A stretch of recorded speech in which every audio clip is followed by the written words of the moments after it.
Welcome back to History Unveiled. I'm Alex. And I'm Jordan. Today we're diving into a complex chapter of U.S. foreign policy during the Carter administration, particularly how he navigated the Palestinian issue. It's quite the tangled web. Wow. But it's important to note that they can't claim all the credit. Right. Carter lost his patience with the Palestinians, demanding a clear acceptance of Resolution 242. That was a tough ask, since it essentially meant that Israel, Jordan, and Egypt would control the future of the West Bank and Gaza Strip. The PLO insisted it should be the only representative of the Palestinians in negotiations. This demand conflicted with Carter's approach, which seemed to undermine the PLO's legitimacy. Exactly. In hindsight, it seems Carter regretted his impatience, but at the time his initial determination faded, and there was no significant change in American policy. Carter became enthused by the prospect of a bilateral agreement between Israel and Egypt, forsaking the Palestinians. This culminated in the Camp David summit in September 1978. Wow, right. The three-way handshake on the White House lawn became historic, but the agreement focused primarily on Israel and Egypt, sidelining the Palestinian question altogether. AIPAC aimed to ensure that American policy towards Israel remained consistent, regardless of the administration. They wanted military aid and international immunity for Israel to remain untouched. Exactly. From the beginning, there was no room for conditional support. As Congressman Paul Findley noted, support had to be 100%. Anything less could be seen as anti-Semitic. AIPAC's influence expanded to controlling the narrative around Palestine. How did they react when Carter mentioned the word homeland? The moment Carter uttered homeland, he became AIPAC's enemy.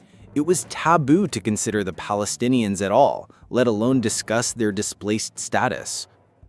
AIPAC's printers worked overtime, churning out articles and reports to counteract Carter's references to Palestinian refugees. Wow. One of the most notable was Joan Peters' report in 1977. Yes, Peters claimed that Palestinian refugees should resettle in Syria, which she argued had full employment. Her later book, From Time Immemorial, made dubious claims about the history of Palestinians. Even pro-Israel scholars criticized her work. Carter's administration aimed for a comprehensive settlement, organizing a conference in Geneva to address Palestinian issues. How did AIPAC respond? AIPAC and other pro-Israel groups categorically rejected this approach. They preferred Nixon and Kissinger's step-by-step strategy, which allowed for the entrenchment of occupation. In July 1977, pro-Israel leaders met with Carter and his team, highlighting the lobby's influence. What was the outcome of that meeting? Carter faced the lobby's zero-sum game mentality. Despite his sympathies for Palestinian refugees, he opposed establishing a Palestinian state, instead proposing limited autonomy. Carter's initiatives for a new Palestine policy didn't gain traction. How did regional leaders view his role? Sadat and Begin saw Carter as a facilitator for Israel-Egyptian peace, but had no interest in involving him in talks about Palestinian autonomy. The complexities of Carter's presidency illustrate the challenges of U.S. foreign policy in the Middle East.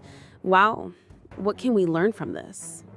It highlights how lobbying can shape policy directions significantly. Despite initial intentions, Carter's presidency ultimately sidelined Palestinian rights in favor of bilateral agreements, a cautionary tale. Wow. Thank you for joining us today. We hope you found this episode enlightening.